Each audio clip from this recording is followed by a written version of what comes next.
Hello दोस्तों, कैसे हैं आप लोग। देखो, अकाउंट फ्रीज होने के बारे में हम बात कर रहे हैं अब इस वीडियो में। तो अकाउंट फ्रीज होने का जो पता है, हमें लगता है कि जब ऑफिशियल ईमेल आता है हमें हमारे बैंक की तरफ से, जिस बैंक में हमारा अकाउंट होता है उसकी तरफ से, और वो बैंक हमें प्रोवाइड कराती है एक नंबर, और एक ऑफिशियल नंबर प्रोवाइड कराती है, मतलब कॉन्टैक्ट नंबर, है ना। और पुलिस ब्रांच या क्राइम ब्रांच किसी का भी करा सकती है, फ्रॉड ब्रांच का किसी का भी। एंड सेकंड जो होता है एक्नोलॉजमेंट नंबर होता है। ये नंबर जो होता है वो रजिस्ट्रेशन नंबर होता है, जिसके द्वारा ये कंप्लेन लिखी गई है, जिसमें लिखी गई है। ठीक है, आईपीसी 91 कुछ बताते हैं कि उसके तहत ये कंप्लेन लिखी गई है ना।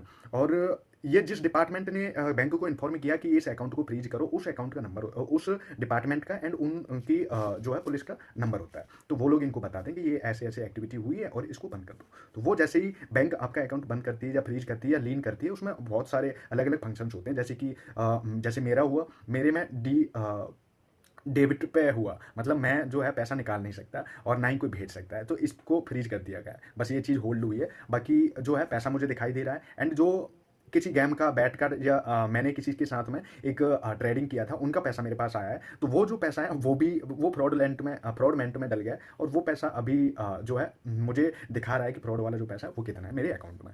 तो ठीक है, तो ये दो चीज़ हो गई, है ना। और रियल कैश भी मुझे दिखा रहा है। अब आप लोगों को बताना कि किस तरीके से फ्रीज हुआ है ना, क्योंकि ये अलग अलग तरीके से फ्रीज हो जाते हैं। और मैं आप लोगों को एक रिकमेंड करूंगा कि अगर आप लोगों को एक पता नहीं चल रहा है कि मैं क्या करूँ और डिप्रेशन में है, तो चैट जीपीटी डाउनलोड करो, है ना। चैट जीपीटी से पूछ लोगे तो वो काफ़ी ऑप्शन बता देगा, काफ़ी हेल्प कर देगा आप लोगों की। बाकी जो है कहीं भी जाओगे ना, किसी यूट्यूब वाले से पूछोगे, किसी से भी पूछोगे, वो हेल्प नहीं करेगा। एंड नेक्स्ट टाइम आप लोग ध्यान रखना, कहीं से भी कोई बैटिंग करते हो या कुछ चैटिंग करते हो या कुछ भी करते हो, उन पर अगर आप लोगों ने एक दो दिन का टाइम लेकर के अकाउंट नहीं बनाया है और वेरिफिकेशन नहीं हुआ है उनके अकाउंट का या किसी चीज़ का, और सीधा पैसा आ जाता है, तो तुरंत आप लोगों को रुकना है और अपने अकाउंट में जो पैसा है तुरंत किसी ऐसे अकाउंट में भेज देना है जो रियल हो, और अपना ही हो। ऐसे का ना हो जैसे माँ जी पिताजी के में भेज दो और उनका भी अकाउंट फ्रीज हो जाए। हाँ, लेकिन ऐसा होता है कि अपन ने जो रियल अकाउंट में अगर पैसा भेजा है फ्रीज होने से पहले, तो वो अकाउंट फ्रीज नहीं होते हैं।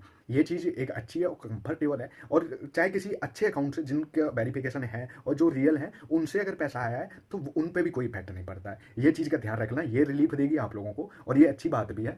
ठीक है, और अब आगे क्या करना है, अगर फ्रीज हो गया तो अनफ्रीज कैसे करना है। मैं तो कहूँगा, देखो, अगर ज़्यादा पैसे हैं तो ठीक है, नहीं तो इसे डला रहने दो, भूल जाओ, है ना।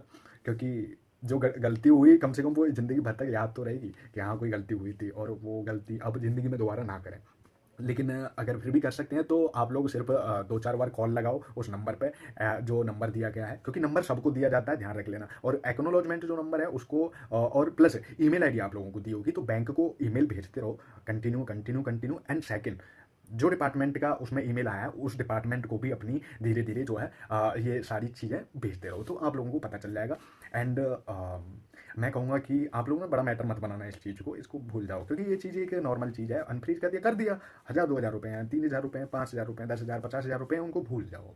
ठीक है, ऑल द बेस्ट, अपना ध्यान रखो। एंड नेक्स्ट टाइम इस गलती का परिणाम ध्यान रखना। ठीक है, और किसी ना चक्करों में मत पड़ो, क्योंकि ये जो वीडियो वगैरह देखोगे ना, अगर ज़्यादा पैसा है तो फिर देखो आप लोगों को किसी लॉयर की हेल्प लेनी पड़ेगी। अगर थोड़ा बहुत पैसा है, 8-10 हज़ार तक, तो छोड़ो भाई।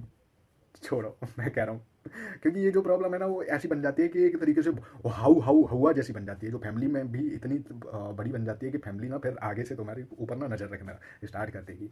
तो इसीलिए मैं कह रहा हूँ कि इसको छोड़ देना। ठीक है, ऑल द बेस्ट, अपना ध्यान रखो और ऐसे फ्रॉडों से दूर रहना।